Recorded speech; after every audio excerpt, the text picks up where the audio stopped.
What's up guys, welcome back to the channel. This week I'm back for a new video, and this time for some hard industrial techno with VINO. For this one, as usual, you can check the project file in the link in the description. Thank you guys so much for the support, and now let's get into it. Don't stop now. Don't stop now. Stop.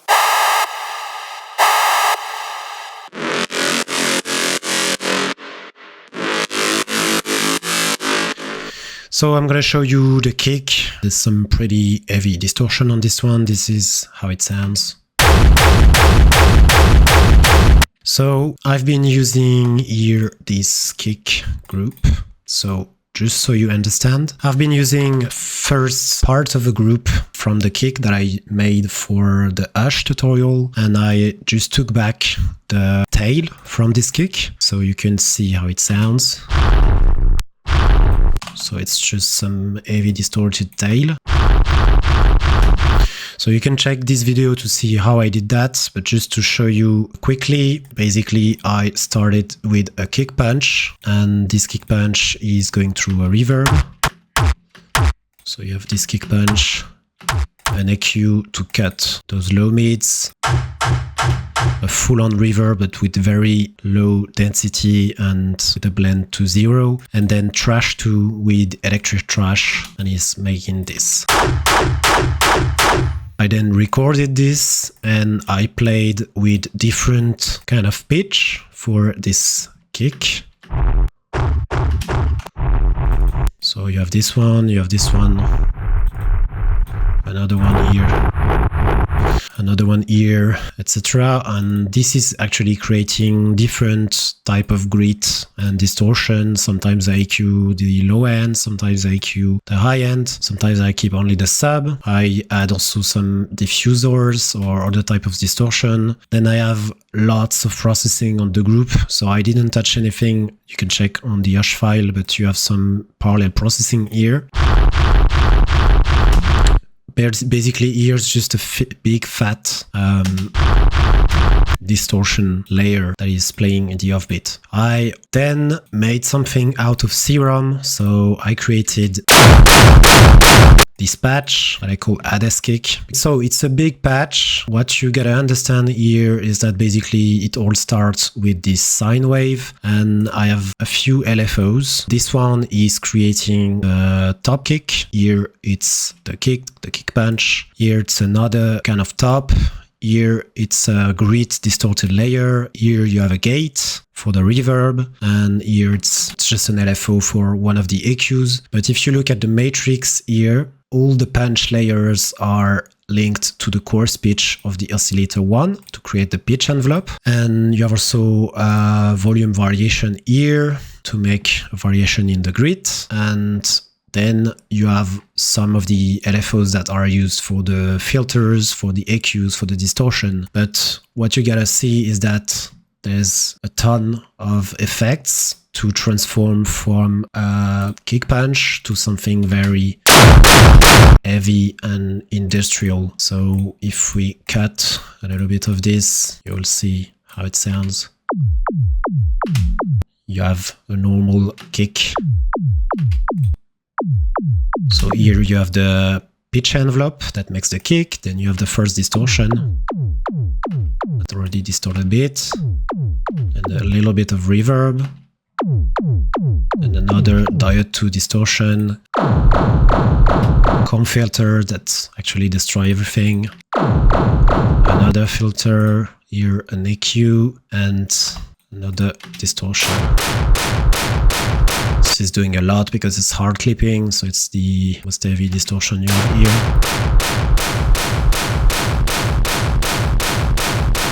Some other type of distortion, and I just play around.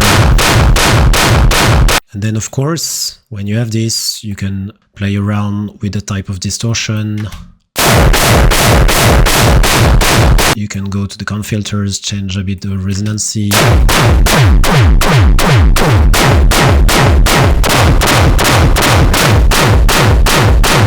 Change here also. Well, basically it's just a big chain with lots of distortion, and then I just recorded this sample from the kick. So without any processing, this sounded like this. And then I use this big distorted sample to create some different things. So here it's just another tail. And here I use it to make a punch. So here a high punch. Of course, I cut the tail. Here I've used again my punch from the other kick. Here I use this more as a reverby or gritty layer, and here I have a punch. And then I just played around with all of these distorted tails, playing with the pitch until I had an offbeat that I liked, because the punch was pretty okay like this, and this is filling the rest. And I have also lots of processing on the group. So a bit of clipping with the Oxford inflator, an EQ here, other types of EQ, and then an OTT. And here controlling the harsh resonances, just a final big clipper. So it's a bit of a mess, but what you gotta take from this is playing with the grit, layers, playing with the pitch, playing with other type of distortion, and then placing and trying different. It's a lot of try and error until you get something that sounds pretty good, and then it's lots of EQ. So if I took back the kick that I have without this chain, it was sounding like this, and after lots of EQ to clean it up, it sounds like this. Less resonances, more full, and actually louder. So I'm gonna show you, basically it's all in the EQs, especially here in the low mids. Usually you have big resonances, so I had a bit too much here, then it's taking the time. Sometimes heavy cuts in the high range can work. Sometimes also these types of cuts in the lower range can work. You can try it. I was also playing here with low end focus. Get a more clean lower end. Playing also a lot with the stereo, because sometimes you have lots of phasing issues because of all of these tails and all of this reverb. And if you get a more center focused sub, and then I just also enhance a little bit the mid-range so that it sounds wider. So this is a kind of EQ that you can make. Also here controlling with Pro MB, with some compression in the high end and in the mid range. Then just final balance, adding more width also. A big limiter. And just a final saturation, kind of chain. And that's how I made this kick. So of course then the kick, it's the central part for this type of stuff. So when you've done the kick, you've done half of the track, or maybe 80%. Just playing here with some stuff like this for the kick. I also added a little gate reverb, so it's just a tail of a reverby. It just adds a bit more movement and drive to it. So that's how I did that. And yeah, that's pretty much it for the kick. So of course you can play around with the kick patch Serum that you get in the project file. And if you have any questions, let me know in the comments. So after that, I have my drums. So for my drums, I have some pretty distorted also drums. So I took here a rhythmic drum that I found, and I had more compression, distortion, drum bus with hard mode, then EQing, adding some room with the reverb and sidechaining, and that's how we get those. Then I have a more straightforward open hat. So just a clean one, but with the same kind of distortion, same room, EQing, sidechaining, and controlling here the sustain,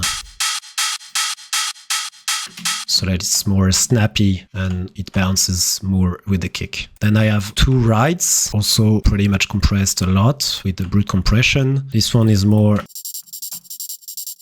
like a wide ambience thing. So this pattern with velocity movement, transpose it up an octave, the ride from Ableton, and then just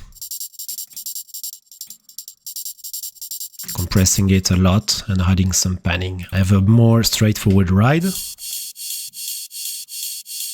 a classic pattern, choosing transpose it down or up, choosing what you like the most in terms of timbre, EQ, slight delay, and sidechaining. So pretty straightforward here for this part. Then I have the vocals, so I choose one of the vocals here from the Kortex sample pack. Don't stop now. Don't stop now. Putting the right BPM so that it's in BPM of your track, Don't stop. and then creating those patterns. Stop now. Don't Like I created also this one.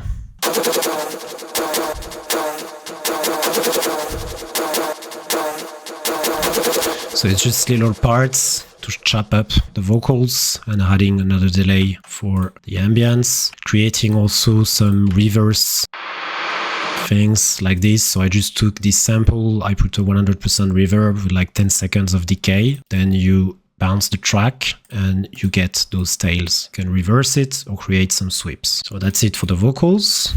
For the leads, we have first a few screeches. So here I played with some patch that I made for the Screech tutorial, Screech 8. And I think I just play with some filters to try different ones and create something that fits to the track. Then it's of course cleaning up the sound so that I don't get those low mids. Using a sus2. Really effective to withdraw the harsh resonances, and then clipping to get a bit more loudness, because the kick is very loud and it takes a lot of space in the mid-range and the higher frequencies. So if we can use some clipping to hear it better.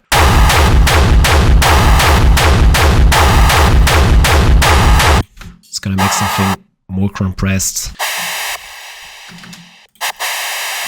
Playing also with different patterns here with an octave higher. That's it for the screech. Then I have a type of effects loop like this. So here I'm using a diffuser, this track that I use a lot, which is delay and reverb. Then just EQing to create that loopy thing and building the tension here with the auto filter.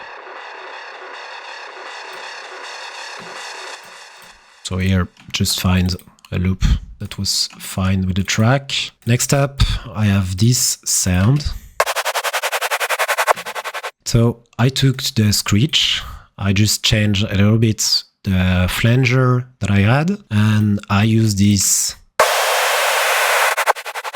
stutter effect.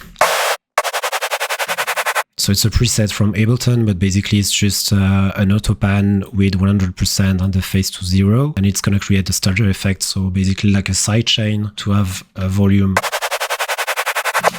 automation like this. So I recorded this and created this sample. I have another sound here. This one is more of a wavetable, so I just took two different sine waves or sound source. I make a pitch variation and a wavetable variation here with the warp mode. So you have here the LFO that moves with the FM synthesis and also with the wavetable position. And again, I create something even more weird with the shifter, because without it, it's just a bass sound. And here it gets more creepy, and with the stutter effect, you get this interesting effect. And of course, There's a lot of reverb to add more width to the thing. So I recorded this, or at least a part of it, I guess, that I used like this. And then I have a final wavetable. So here, just a simple wavetable movement like this with some distortion and multiband compression. The sine shaper. It's basically the maximum distortion that you can find in Serum. Here playing just a wide bar like this. And again the shifter. Making it more weird. And yeah, with all of those, I play like a call and answer, like call, response, call, response. Then I go back to my screeches and add also my effects loop here. So it's just a way to have some movement with the leads on the track. And finally, I have a few elements for the ambience or some drones that you can find in some of the VINO's track. So I have first this one, which is a kind of wire.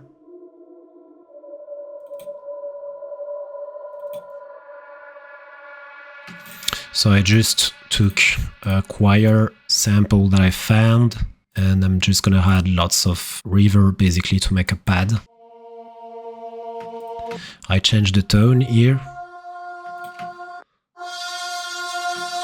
I compress, distort. I change again the tone to make it more weird with the shifter, and then this pad maker, which is basically a big reverb, this reverb. So you have different layers, the dry one and here this one.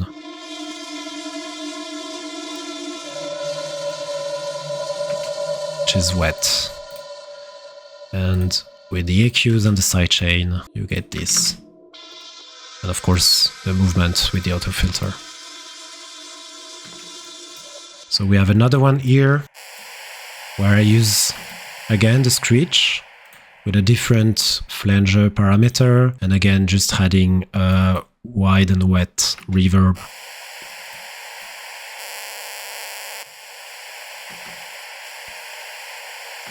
Here it's basically pure noise, and I transform it to a drone with reverb. You have also some echoes, chorus, phaser, so that it moves and it's less steady. So I like to use this rack. I have also this kind of EQ, because you have usually big resonances here, so it's important to clean it. And a final one here, just a waterfall sample that I make more dark with the grain delay, so basically it's just a pitch down, an EQ, and a sidechain. And this will be used as an ambience for the track. I just have a few sweep up effects and a kind of effect drop here. Just a weird effect that I pitch down. And with an amp and some EQ. And that's it for this track, guys. So I hope you like it. Thank you guys so much for the support, and I see you in the next one. Ciao, guys.